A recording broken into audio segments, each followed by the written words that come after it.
Ele era um homem que tinha tudo, um patrimônio líquido de 9 dígitos, uma penthouse com vista para o Central Park e uma bela mulher, muito mais jovem, pendurada no seu braço. Naquela noite, Richard Vanderbilt celebrava mais uma aquisição bem-sucedida. Escolhera o Lafaniche, um restaurante tão exclusivo que mais parecia jantar num cofre de dinheiro antigo. Mas, ao percorrer a sala com os olhos, um fantasma do passado surgiu. A sua ex-mulher, Catherine, a mulher que ele tinha descartado por um modelo mais novo, estava sentada na melhor mesa, e o homem com quem ela ria, ninguém menos que Alexander Sterling, o titã da tecnologia, o único homem na cidade cujo poder podia eclipsar o seu. Nesse instante, o mundo de Richard inclinou-se no seu eixo. O caçador acabará de se tornar a presa. O Maybach com motorista parou com um ronronar silencioso diante da entrada discretamente assinalada do Lafaniche. O porteiro, uma figura estoica chamada Albert, que guardava aquele portal para a elite há 2 décadas, moveu-se com graça treinada para abrir a porta. Richard Vanderbilt, um nome sinônimo de desenvolvimento imobiliário implacável e do velho dinheiro nova-iorquino, foi o primeiro a sair. Era um homem esculpido pela ambição. O seu fato, uma criação sob medida de um alfaiate da Savile Row cujo nome só era sussurrado entre os verdadeiramente ricos. Aos 52 anos, possuía uma confiança leonina, o cabelo escuro riscado de prata e os olhos azuis penetrantes projetando uma aura de controlo absoluto. Virou-se e estendeu a mão à sua acompanhante. Amber Dubois, uma mulher cuja beleza era tão impressionante quanto meticulosamente mantida, pegou nela. Tinha 26 anos, era ex-assistente de galeria de arte, que agora curava apenas uma coleção, para o prazer visual de Richard. O seu vestido, uma bainha cintilante de seda carmesim, agarrava-se a uma figura moldada por treinadores pessoais e uma dieta de sumo verde e champanhe. O seu riso, leve e cintilante, era outro dos seus bens cuidadosamente cultivados. Oh, Rick, é divino, suspirou, os olhos arregalados ao absorver o interior opulento do restaurante. O Lafaniche era menos um espaço público de refeições e mais um clube privado para os deuses das finanças e da indústria. As paredes eram forradas com mogno escuro e lustroso, adornadas com pinturas a óleo originais de mestres holandeses. Cada mesa era uma ilha de intimidade, banhada pela luz suave e lisonjeira de um lustre de cristal que pingava diamantes de luz do tecto em caixotões. O ar vibrava com o murmúrio discreto do poder, o tilintar de talheres pesados sobre porcelana fina, e o aroma subtil de perfume caro, e vinho ainda mais caro. Só o melhor para ti, minha querida, disse Richard, com a mão possessiva na parte inferior das costas dela. Navegava pela sala com a segurança de um homem que a possuía, o que, em sentido metafórico, era verdade. Tinha intermediado o negócio que salvara aquele mesmo edifício da demolição uma década atrás, um facto que nunca se cansava de contar. Acenava secamente a um magnata bancário aqui, oferecia um sorriso forçado a um magnata da navegação ali. Eram os seus pares, os seus rivais, os membros da gaiola dourada que ele tão habilmente construíra à sua volta. O maitre, um homem italiano elegante chamado Lorenzo, com os olhos aguçados como os de um falcão, aproximou-se deles com uma vênia deferente. Senhor Vanderbilt, um prazer como sempre. A sua mesa habitual está pronta. Obrigado, Lorenzo. E uma garrafa do 96 Patus para começar. Richard não precisava de ver a carta de vinhos. Conhecia o seu conteúdo melhor do que as datas de aniversário dos seus próprios filhos. Foram conduzidos a um recanto reservado, num banco de veludo espesso da cor do céu à meia-noite. A mão de Amber apertou-se no braço dele. Todos estão a olhar para nós, sussurrou, com emoção na voz. Que olhem, respondeu Richard, com um sorriso de escárnio a dançar-lhe nos lábios. Apreciava a inveja. Era uma moeda tão valiosa quanto as ações do seu portfólio. Ele era Richard Vanderbilt, e aquele era o seu reino. Amber, com a sua juventude e beleza impecável, era apenas a mais recente joia na sua coroa, um testemunho da sua vitalidade e poder duradouros. Pensou, com uma pontada fugaz e indiferente, em Catherine, a sua ex-mulher, mãe dos seus 2 filhos já adultos, Elizabeth e William. Catherine, que estivera ao seu lado antes dos bilhões, antes de a Torre Vanderbilt riscar o horizonte de Manhattan. Ela fora sua parceira no verdadeiro sentido da palavra. A sua inteligência discreta e fé inabalável nele foram andaimes cruciais nas suas primeiras e precárias escaladas na escada do sucesso. Mas à medida que o império dele crescia, também cresciam os seus apetites. Catherine, com os seus sapatos sensatos, o amor pela jardinagem, e a natureza gentil e modesta, começara a parecer inadequada. Era uma poltrona confortável numa vida que agora exigia um trono. O divórcio fora um processo brutal e prolongado, uma obra-prima de guerra legal. Tinha sido generoso, claro, da forma como um rei pode atirar uma moeda a um mendigo. Tinha-lhe dado a vasta propriedade no Connecticut, uma bela prisão onde já não desejava habitar, e um acordo financeiro que garantiria que ela nunca mais teria de se preocupar com dinheiro. Mas tinha-lhe tirado a dignidade. O seu caso com uma sucessão de mulheres mais jovens, culminando na sua relação altamente pública com Amber, tinha sido um ato deliberado de crueldade, uma mensagem para o mundo, e para a própria Catherine, de que ela já não era relevante. Esperava que ela desmoronasse, que recuasse para uma vida tranquila de obscuridade suburbana, uma nota trágica no rodapé da sua biografia gloriosa. E, durante algum tempo, pareceu que sim. O primeiro ano após o divórcio foi marcado pelo silêncio. Os seus filhos relataram que ela estava bem. Uma palavra tão insossa que confirmava as suas suposições. Provavelmente andava a cuidar das suas rosas, o espírito tão podado e contido quanto as suas amadas hortênsias. O sommelier chegou com o Petrus, apresentando a garrafa como se fosse uma relíquia sagrada, o ritual da prova, o rodar do líquido grená profundo no copo de cristal. O aroma embriagante de trufa negra e ameixa madura trouxe Richard de volta ao presente. Deu um gole. A textura aveludada do vinho a revestir-lhe a língua. Estava perfeito. Tudo na sua vida era perfeito. A nós, disse ele, erguendo o copo para Amber. A nós, repetiu ela, os olhos a refletirem a luz das velas. Era uma companheira perfeita, bonita e descomplicada. Não o desafiava. Não conhecia o homem que ele tinha sido, apenas o monumento em que se tornará. Não via as rachaduras no mármore.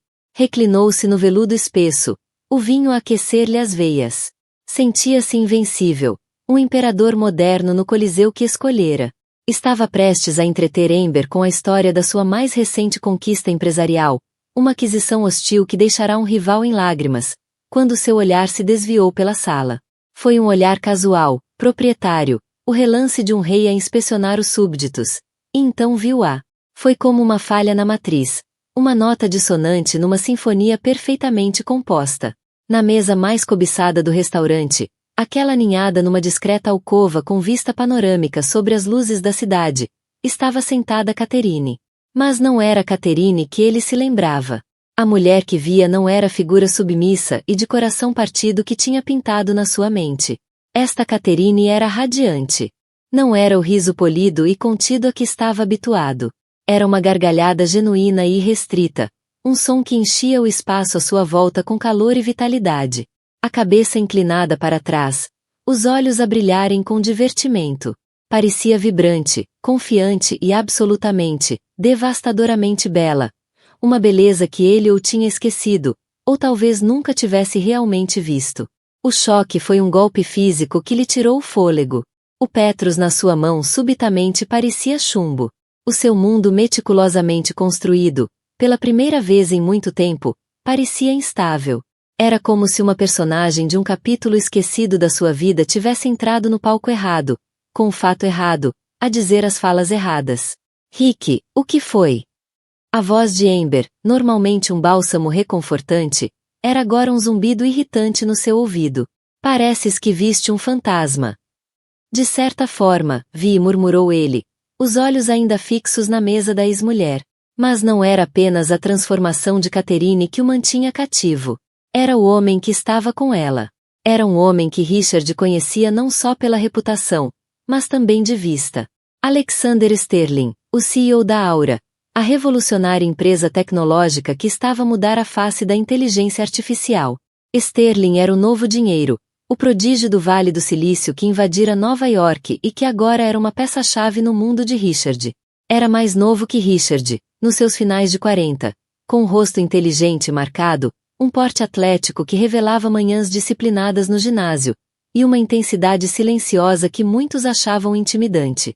Richard tinha-o descartado como um geek, um programador com sorte, mas não podia negar o poder do homem. As ações da Aura estavam a disparar, e a influência de Sterling espalhava-se como fogo pelas esferas financeiras e sociais da cidade.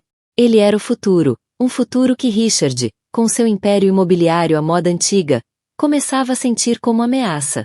E aquele homem, aquele titã da nova era, inclinava-se na direção de Catherine, a expressão absorvida por completo. Não estava apenas a jantar com ela.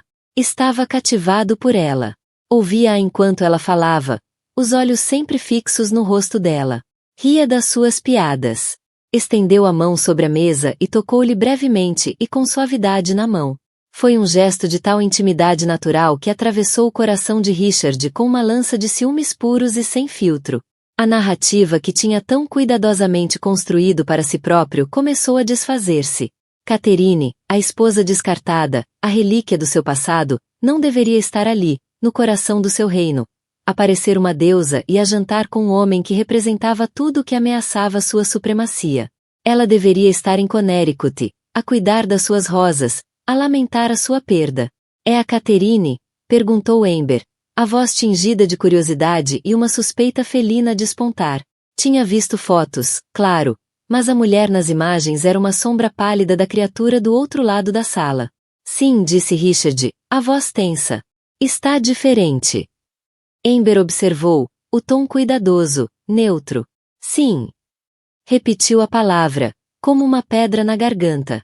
Observou enquanto Alexander Sterling fazia sinal ao empregado. Os dois partilhavam uma garrafa de vinho, mas não era uma marca ostensiva e espalhafatosa como seu Petrus. Era uma escolha mais subtil, sofisticada. Um Borgonha que falava de um paladar de conhecedor, não de um ego exibicionista. Toda a cena era uma aula magistral de elegância discreta e poder, um contraste gritante com o consumo ostensivo que ele partilhava com Amber. De repente, o seu próprio recanto pareceu berrante. O vestido carmesim de Amber parecia demasiado chamativo, o riso demasiado estridente. O Petrus, que a momento sabia a vitória, agora sabia cinzas. Sentiu uma urgência desesperada, primitiva, de reafirmar a sua autoridade, de se levantar e ir até aquela mesa, e recordar a Catherine e a esse impostor brilhante quem ele era. Queria ver a luz nos olhos dela apagar-se, ver aquele sorriso confiante vacilar. Queria recuperar o seu poder, mas estava paralisado. Pela primeira vez na vida adulta, Richard Vanderbilt não sabia o que fazer. O fantasma no banquete não era apenas a sua ex-mulher. Era o fantasma de uma vida que ele tinha deitado fora. Uma mulher que subestimara.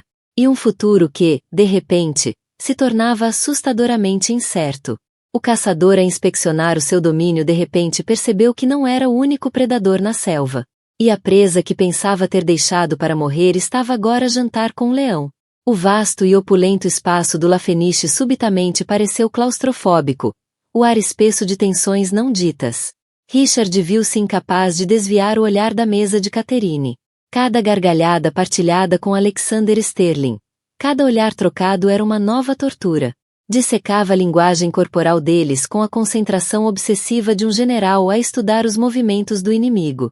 A forma como Alexander se inclinava quando ela falava, a graça descontraída com que ela lhe voltava a encher o copo de água, o silêncio confortável que se instalava entre eles, tudo apontava para um nível de intimidade que fazia gelar os ossos de Richard. Está sequer a ouvir-me? A voz de Amber, cortante e carregada de impaciência, finalmente rompeu o transe. Virou-se para ela, a expressão ainda toldada. O quê? Estava a contar-te sobre a gala de beneficência, aquela que a Cassandra está a organizar. Preciso de um vestido novo, algo espetacular. As palavras eram um zumbido sem sentido. As preocupações de um mundo que deixará de importar nos últimos 10 minutos. Está bem, compra o que quiseres, disse ele, de forma displicente, os olhos já a desviar-se de novo para o outro lado da sala. As sobrancelhas perfeitamente desenhadas de Amber franziram-se. Rick, o que se passa contigo? Estás a olhar para lá a noite toda. É rude. As pessoas estão a reparar. Não me importa o que as pessoas pensam. Atirou, as palavras saindo mais ásperas do que pretendia. Tu importas-te sempre com o que as pessoas pensam, retorquiu ela, uma centelha de desafio nos olhos. Isto é por causa dela, não é? Da tua ex-mulher. Não tem nada a ver com ela. Mentiu. A mentira parecia desajeitada e transparente até para si próprio. Deu um grande gole no Petrus, na esperança de que o vinho caro conseguisse apagar o sabor amargo do ciúme. Não conseguiu. A noite, que começara com tanta promessa, degenerou numa provação tensa e silenciosa.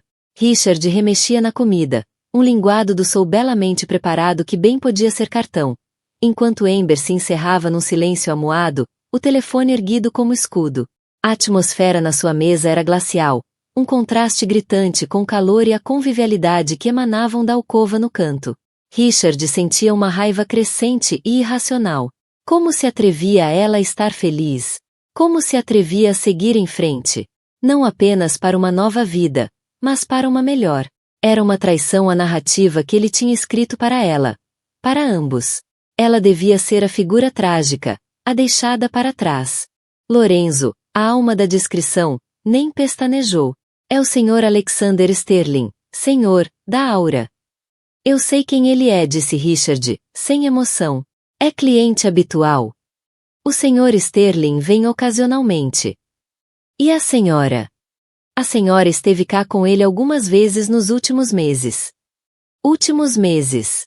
As palavras atingiram Richard com a força de um golpe físico. Não era um primeiro encontro.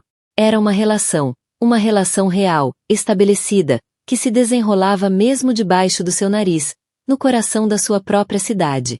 As muralhas cuidadosamente construídas da sua autoconfiança começaram a ruir. O momento inevitável chegou. Catherine e Alexander Sterling tinham terminado a refeição. Enquanto Sterling tratava da conta, Catherine levantou-se da cadeira, os movimentos fluidos e graciosos. Alisou o vestido safira e, pela primeira vez naquela noite, varreu a sala com o olhar. E então os olhos dela encontraram os de Richard. Por um batimento cardíaco, o mundo parou. O som ambiente do restaurante desvaneceu-se num rugido surdo. Viu um lampejo de surpresa nos olhos dela. Um breve momento sem defesas de reconhecimento. Mas rapidamente foi substituído por outra coisa. Uma compostura fria e inescrutável. Não havia dor, nem raiva, nem afeição restante. Havia apenas neutralidade calma e educada, a que se concede a um conhecido distante. E isso, mais do que qualquer explosão ou acusação, foi o que verdadeiramente o dilacerou. Ela deu-lhe um pequeno aceno, quase imperceptível, um gesto de reconhecimento frio, antes de voltar a atenção para Alexander, que agora estava ao lado dela. Colocou-lhe levemente uma mão nas costas, um gesto simultaneamente protetor e possessivo, e começou a guiá-la para a saída. O caminho deles passaria diretamente junto à mesa de Richard. O ar crepitava de antecipação. O coração de Richard martelava contra as costelas. Sentia uma necessidade primitiva de dizer algo, fazer algo, quebrar a compostura dela e forçar uma reação. Amber, pressentindo o embate iminente, endireitou-se bruscamente, os olhos arregalados, uma espectadora num drama que começava apenas a compreender. Quando chegaram ao nível da cabine, Alexander Sterling parou. Virou a cabeça e olhou diretamente para Richard, a expressão calma e firme. Vanderbilt disse, a voz nivelada e desprovida de qualquer emoção discernível. Era um simples reconhecimento, mas carregava o peso de um desafio lançado. Richard, apanhado de surpresa pela saudação direta, só conseguiu responder com um aceno breve. Sterling. O olhar de Catherine seguiu o de Alexander. Olhou para Richard, depois os olhos dela desviaram-se por uma fração de segundo para Amber. Absorvendo o vestido carmesim, o rosto jovem, todo o quadro da nova vida dele. Um esboço de sorriso, enigmático e vagamente divertido, tocou-lhe os lábios. Richard, disse ela, a voz suave e fria como mármore polido. Era a primeira vez que ela pronunciava o nome dele em mais de 2 anos. O som, vindo dos lábios dela, era ao mesmo tempo estranho e dolorosamente familiar. Depois, virou-se e foi embora. A cabeça erguida, deixando atrás de si um rastro de perfume caro e suposições despedaçadas. Alexander Sterling lançou a Richard um último olhar demorado. Um olhar que era simultaneamente um desafio e um desprezo, antes de a seguir. Richard ficou imóvel na cabine, Os restos do seu linguado doçou a solidificar no prato à sua frente. O rei ainda estava no castelo, mas as muralhas tinham sido invadidas. Olhou para Ember, mas só viu uma pálida imitação da mulher que acabará de sair da sua vida pela segunda vez. Bem, disse Ember, rompendo o silêncio pesado, a voz carregada de um sarcasmo recém-descoberto. Isso foi educativo. Richard não respondeu. Estava a olhar para a porta por onde Catherine e Alexander tinham desaparecido, um pensamento frio e aterrador a solidificar-se na sua mente. Não tinha apenas perdido uma esposa. Perderá uma guerra que nem sequer sabia que estava a travar. E no mundo de Richard Vanderbilt, perder não era uma opção. O choque estava agora a endurecer-se em algo muito mais perigoso, uma necessidade ardente e obsessiva de retribuição. A viagem de regresso a Penthouse de Richard foi um estudo em silêncio gélido. O interior opulento do Maybach, normalmente um casulo de conforto e luxo, parecia um túmulo. Ember olhava pela janela para as luzes brilhantes e indiferentes da cidade, enquanto Richard revia mentalmente a cena no restaurante vezes sem conta. Cada repetição acrescentando uma nova camada de humilhação e raiva. A compostura fria de Catherine.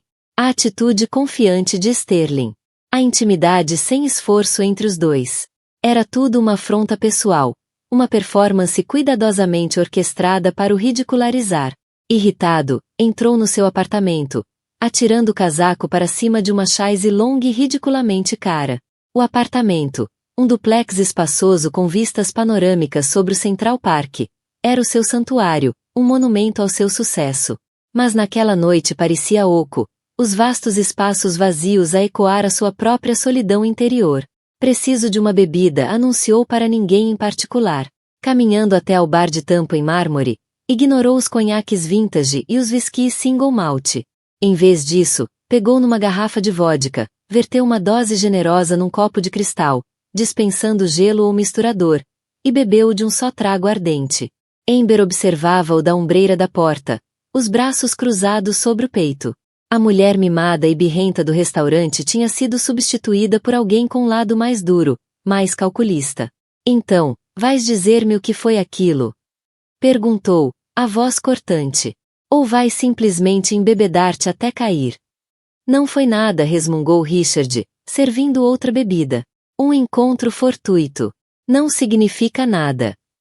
Não parecia nada, atirou ela, avançando para dentro da sala. A forma como olhaste para ela, nunca me olhaste assim. A acusação pairou no ar, afiada e inegável. Olhas para mim como se eu fosse um troféu. Olhaste para ela como se fosse aquela que te escapou. Não sejas ridícula, resmungou, mas as palavras careciam de convicção. A observação de Ember era demasiado certeira. E ele? Continuou, a voz a subir de tom. Alexander Sterling. A única pessoa nesta cidade que não parece intimidada por ti. Ela deixou-te e está com ele. É isso que realmente te está a corroer, não é? Não é sobre ela. É sobre o teu ego. É sobre ele. As palavras dela foram uma bofetada, uma verdade brutal e indesejada. Ele virou-se bruscamente, os olhos em chamas. Não sabes do que estás a falar. Não sabes nada da minha vida, do meu casamento.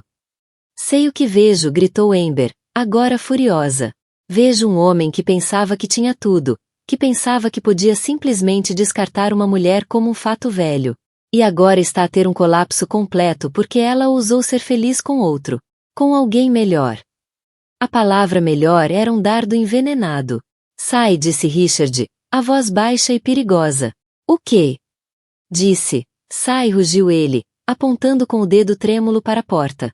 Volta para o teu apartamentinho que eu pago, com as roupas que te comprei, e deixa-me em paz. Lágrimas de raiva e humilhação encheram os olhos de Ember. Ela encarou-o por um longo momento, o rosto belo uma máscara de fúria. Sabes uma coisa, Richard? Pela primeira vez, sinto pena dela. Ela escapou.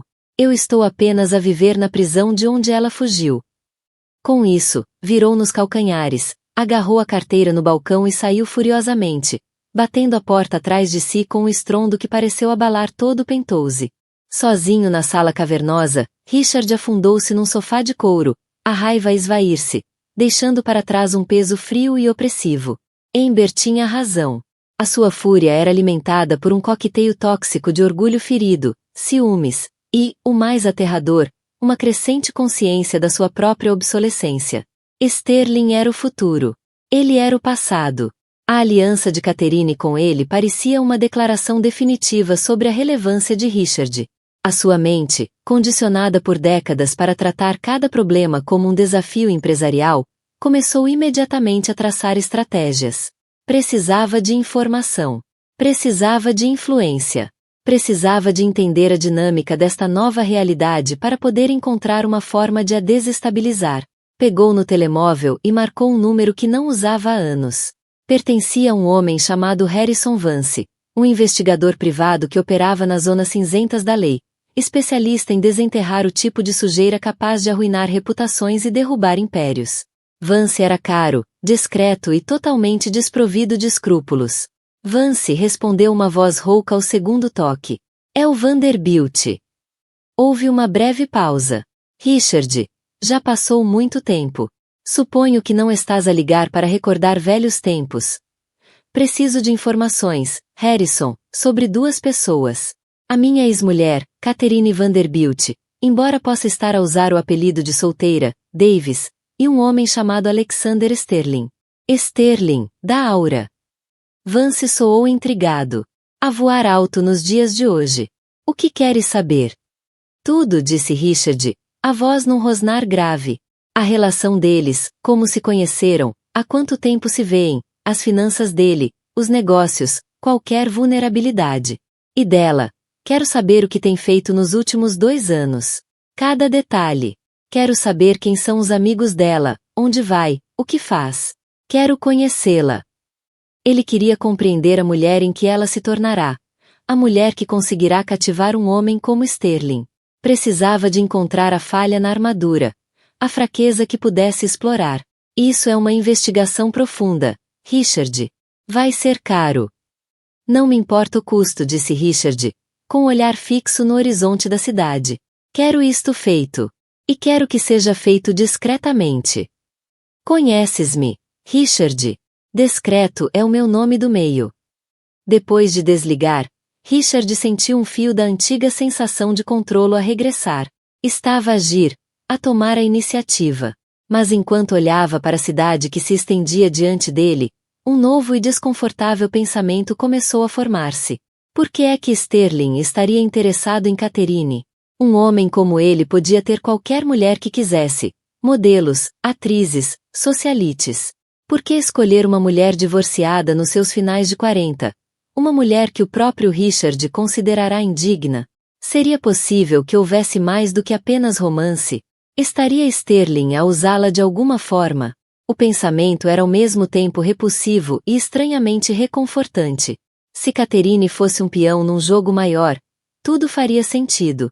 Restabeleceria a ordem do seu mundo. Mas então outro pensamento, mais insidioso, surgiu. E se Sterling não a estivesse a usar? E se visse nela precisamente aquilo que Richard desprezara? A inteligência, a força tranquila, a integridade?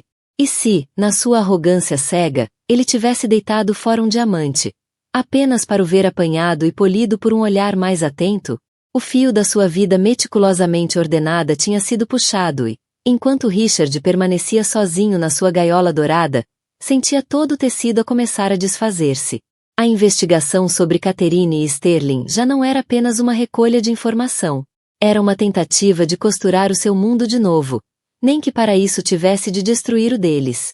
Uma semana depois, um envelope Manila simples, sem remetente, chegou ao escritório privado de Richard. Lá dentro havia uma penha USB fina e uma única folha de papel com uma mensagem dactilografada. Primeira entrega, HV. Richard dispensou a secretária, trancou a porta do escritório e introduziu a penha no portátil. O ecrã encheu-se de ficheiros, fotos de vigilância, relatórios financeiros e um resumo detalhado de Harrison Vance. Clicou no resumo, o coração a bater com uma mistura de expectativa e receio. O relatório começava com Catherine. Após o divórcio, ela não se desfez como ele esperava. Pelo contrário, passou por uma metamorfose silenciosa e determinada. Vender a propriedade em Connecticut, Um gesto que surpreendeu Richard. Ele via-a como uma jaula dourada, um prêmio de consolação. Mas ela claramente a via como um vínculo a um passado que queria cortar. Com parte do dinheiro do acordo, fundou uma organização sem fins lucrativos dedicada a oferecer bolsas e mentoria a jovens mulheres carenciadas nas áreas STEM. O relatório detalhava como Catherine supervisionara pessoalmente todos os aspectos da criação da fundação, desde redigir os estatutos até entrevistar as primeiras bolseiras. Aproveitará os contactos antigos da sua carreira pré-casamento na administração universitária e rapidamente construíra uma organização pequena, mas respeitada. As fotos que Vance incluíra não eram de uma mulher solitária e de coração partido. Mostravam Catherine em salas de reuniões, em eventos de beneficência, a discursar num púlpito universitário. Ela parecia serena, envolvida e com um propósito. O vestido safira no Lafeniche não era uma exceção. Era o novo uniforme dela. Depois veio a parte que ele realmente aguardava. A ligação com Alexander Sterling. Não se conheceram numa gala nem numa festa da sociedade. Conheceram-se numa conferência de tecnologia, onde Catherine fora oradora convidada, apresentando sobre a importância da diversidade na inovação tecnológica. Sterling estivera na audiência. Segundo fontes de Vance, ele ficará tão absorvido pelo discurso e pelo trabalho da fundação que se aproximou dela após o evento. O primeiro encontro deles foi uma visita ao escritório da fundação dela, seguida de um jantar tranquilo. A relação, escreveu Vance, desenvolvera-se lentamente e de forma orgânica ao longo dos últimos 8 meses.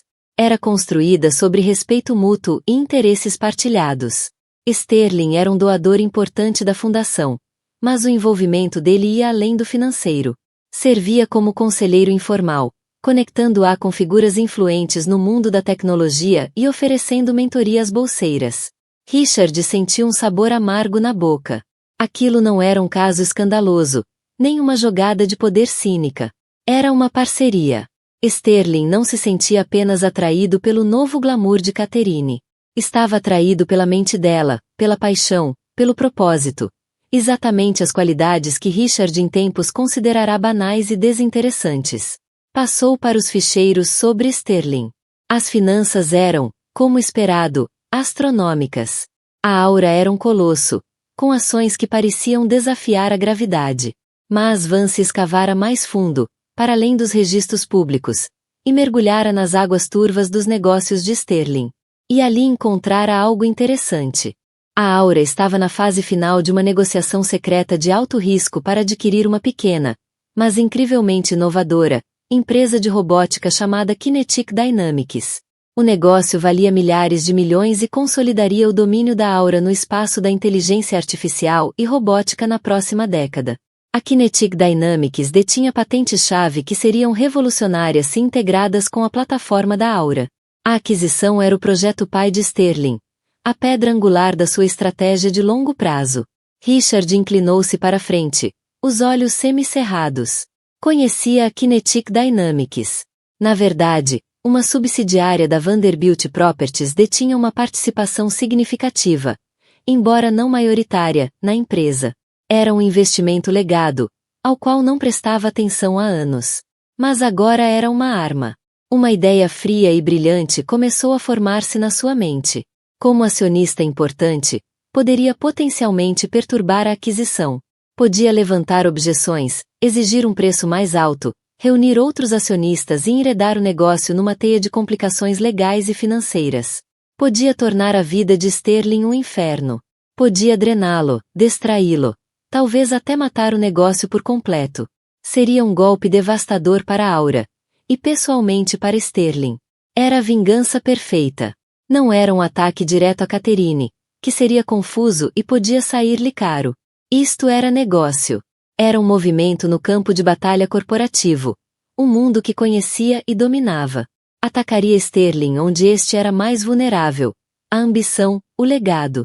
E Catherine, como parceira de Sterling, seria apanhada no fogo cruzado. A nova felicidade dela estaria inextricavelmente ligada ao destino de um homem que ele estava prestes a destruir.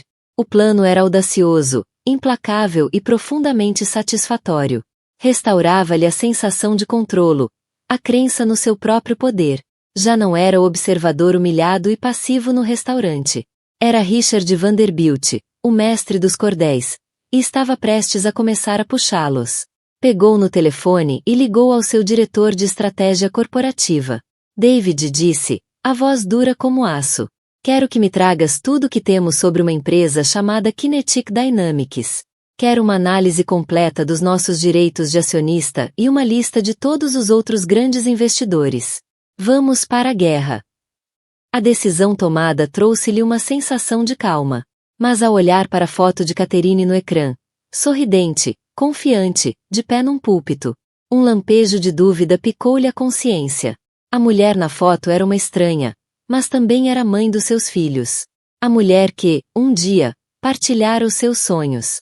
Estaria realmente disposto a destruir a nova felicidade dela apenas para apaziguar o seu ego ferido? Afastou o pensamento. Isto já não era sobre sentimentos. Era sobre poder. No seu mundo, havia vencedores e vencidos. E Richard Vanderbilt nunca perdia. Fechou o portátil. Os rostos de Catherine e Sterling, temporariamente fora de vista. O jogo começara. E ele tinha certeza de ter acabado de encontrar o seu movimento de checkmate. A revelação sobre Sterling não era uma derrota. Era uma oportunidade. E ele agarrá-la-ia com ambas as mãos. A sala de reuniões da Vanderbilt Properties era o santuário do poder de Richard, o seu trono moderno. Era um espaço meticulosamente desenhado para intimidar. A mesa de 6 metros, esculpida a partir de uma única peça de mogno brasileiro raro, brilhava sob um conjunto de luzes embutidas em forma de constelação. A parede de vidro atrás da sua cadeira não oferecia apenas uma vista.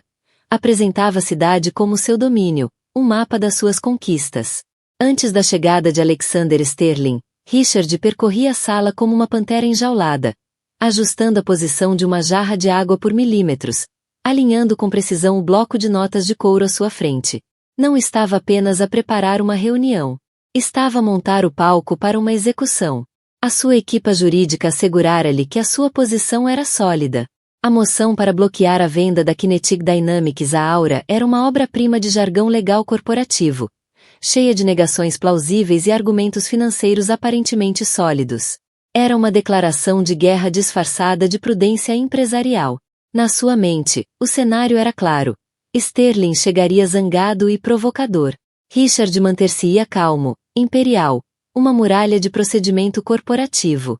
Assistiria ao prodígio da tecnologia, o homem que lhe roubara o passado, a perceber lentamente que estava fora da sua profundidade, enredado num jogo cujas regras eram escritas por dinheiro antigo e ambição implacável. Richard ansiava por aquele momento, o medo a nascer nos olhos de Sterling. Era uma fome que o corroía há uma semana. Quando a sua secretária privada anunciou a chegada de Sterling, Richard inspirou fundo, sentou-se na cadeira de couro de encosto alto e entrelaçou os dedos. O retrato da autoridade intocável. Alexander Sterling entrou sozinho. Não trazia comitiva de advogados nem assistentes. Vestia um fato cinzento escuro, simples e impecavelmente cortado. Um contraste gritante com os riscas de poder de Richard. Trazia uma pasta de couro fina e movia-se com uma graça sem pressa. Uma declaração silenciosa de confiança. A presença dele não alterou a dinâmica de poder da sala. Simplesmente ignorou-a. Não era um súbdito a entrar na corte de um rei. Era um igual.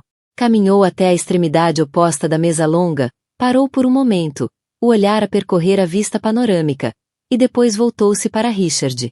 Uma vista impressionante, Richard, começou Sterling, a voz calma e ressonante, preenchendo facilmente o espaço cavernoso. O uso do primeiro nome era uma resposta subtil, mas eficaz, à intimidação pretendida pela sala. É fácil sentir-se como um deus aqui em cima, mas é preciso cuidado. As alturas fazem-te esquecer o que se passa no chão. Richard enrijeceu com a condescendência velada. Sou um homem ocupado, Sterling. Aprecio o comentário arquitetônico, mas o meu tempo é valioso. Presumo que esteja aqui por causa da Kinetic Dynamics. Estou, respondeu Sterling, sentando-se. Não esperou ser convidado.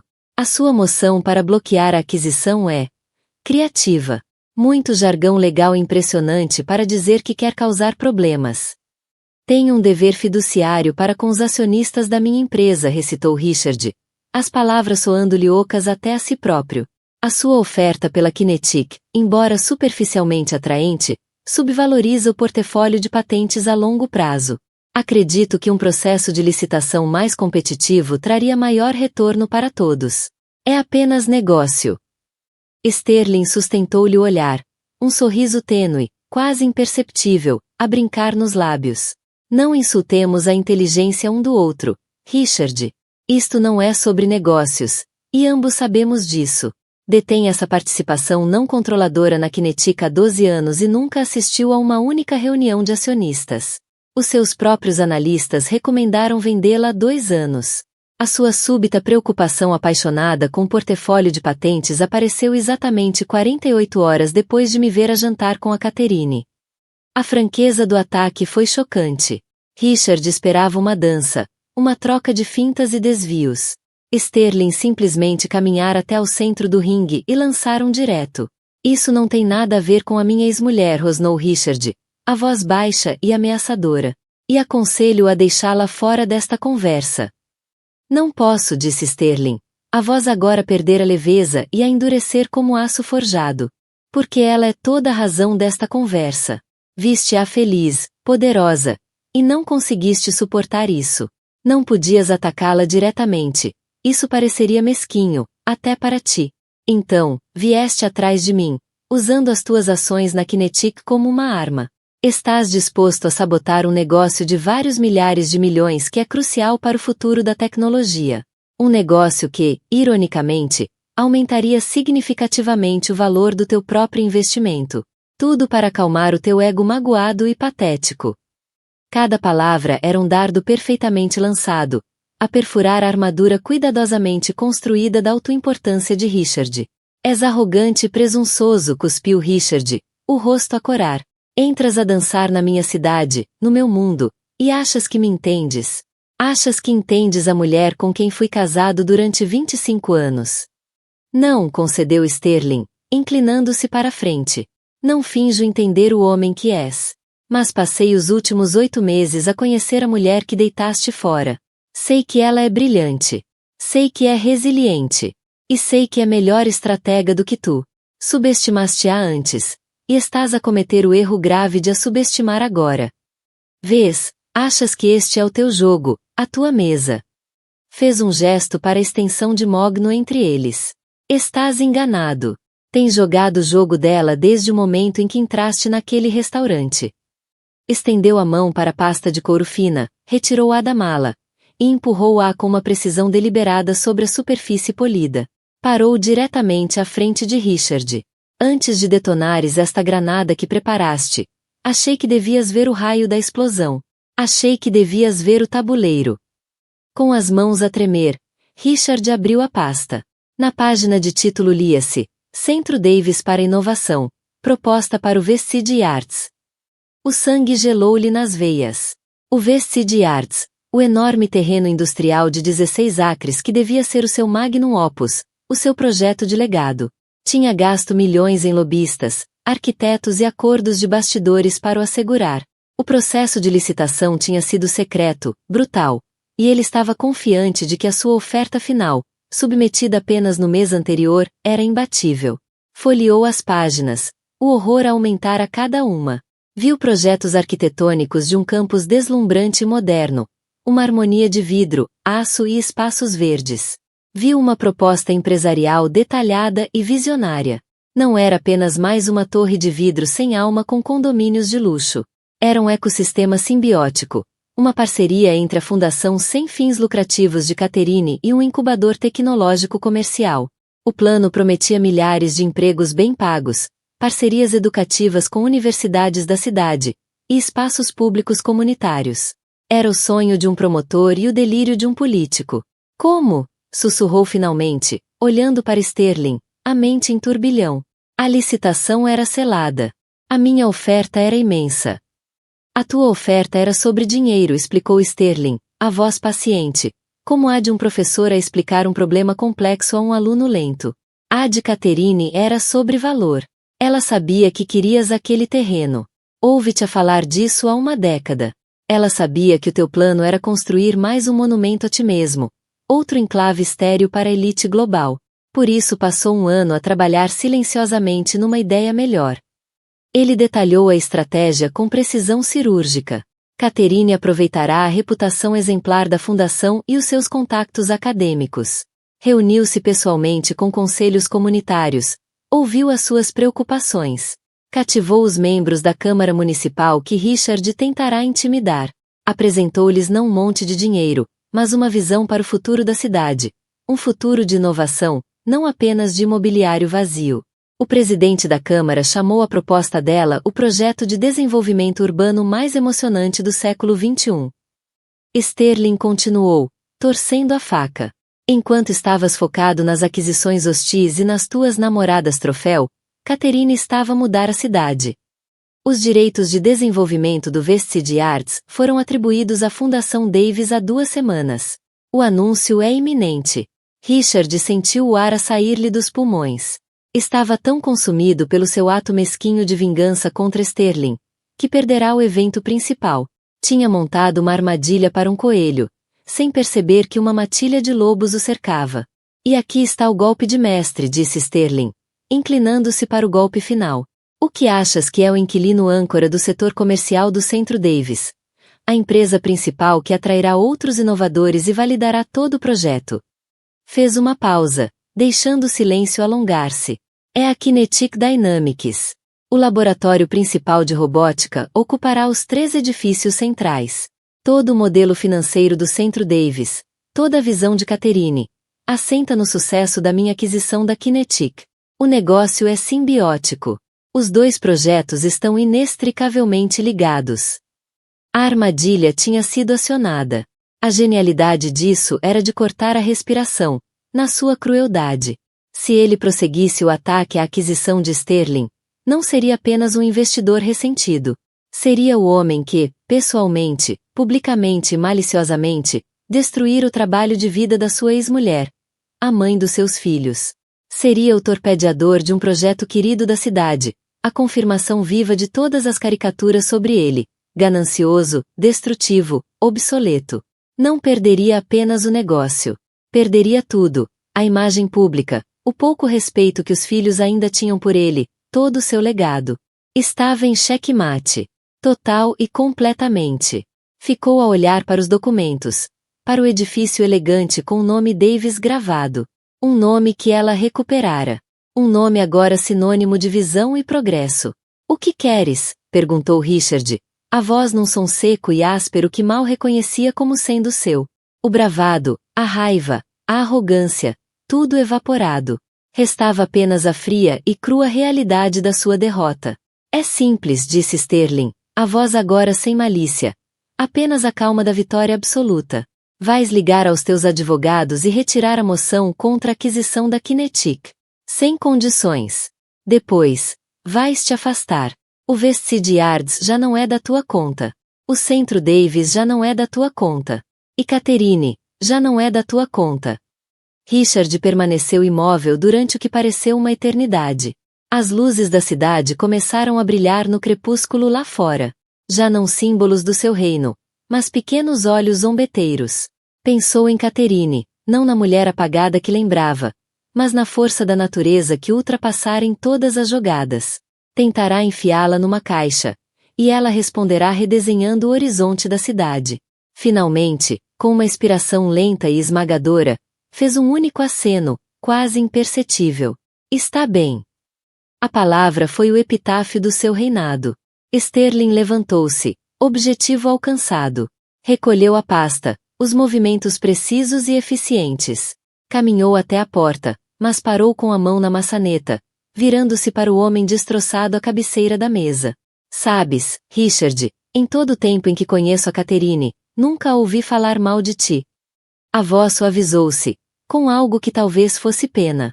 Ela fala dos vossos primeiros anos, da ambição que em tempos admirava. Diz que lhe deste 2 filhos maravilhosos, Elizabeth e William, e que eles são a melhor parte de ambos. Eles, a propósito, fazem parte do conselho jovem da fundação. Estão imensamente orgulhosos do que a mãe está a construir. Deixou esse detalhe final pousar com peso. Ela encontrou o seu propósito. Richard, aconselho-te sinceramente a tentares encontrar o teu. A porta fechou-se com um clique. O som ecoou na sala de reuniões cavernosa e silenciosa. Richard permaneceu sentado, uma figura solitária, diminuído pelos símbolos do seu próprio império vazio. A cidade brilhava. Indiferente. Tentará orquestrar um drama de poder e vingança, mas fora transformado na trágica figura obsoleta de uma história de renascimento e triunfo. Ele era Richard Vanderbilt, o homem que tinha tudo, e nunca se sentirá tão pobre. O impacto daquele dia na sala de reuniões não foi ruidoso, mas foi sísmico. Richard, humilhado e quebrado, retirou a sua oposição ao negócio da Kinetic Dynamics. A aquisição avançou, e o anúncio do Centro Davis para Inovação foi recebido com aclamação por toda a cidade. Catherine, já não um fantasma do passado, tornou-se uma figura celebrada, uma filantropa e visionária por mérito próprio. O nome de Richard nunca foi publicamente ligado à proposta falhada. A sua derrota foi privada, uma humilhação profunda e pessoal. Ele e Amber separaram-se. A ilusão da vida glamourosa despedaçada para sempre. Ficou no seu penthouse, um reino de um só, forçado a ver a mulher que descartara construir um novo mundo sem ele.